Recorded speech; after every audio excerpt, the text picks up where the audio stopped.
মেঘ ৰাশি ডিচেম্বৰ মাহটো মেঘ ৰাশিৰ জাতক জাতিকাৰ বাবে ৰাহু দ্বাদশ স্থানত থকাত লোকচানদায়ী হ'ব।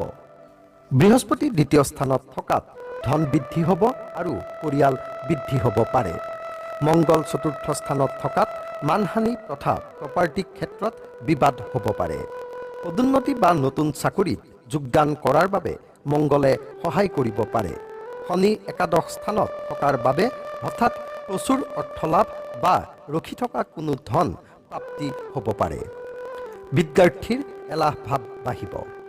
15 ডিচেম্বৰলৈকে স্বাস্থ্যৰ বাবে অশুভ। 1 আৰু 2 তাৰিখে দূৰযাত্ৰা স্থগিত ৰাখক। 3 পৰা 8 তাৰিখলৈকে যাত্ৰাত লাভকাৰী হ'ব। ফচি থকা কোনো ধন প্ৰাপ্তি হ'ব পাৰে।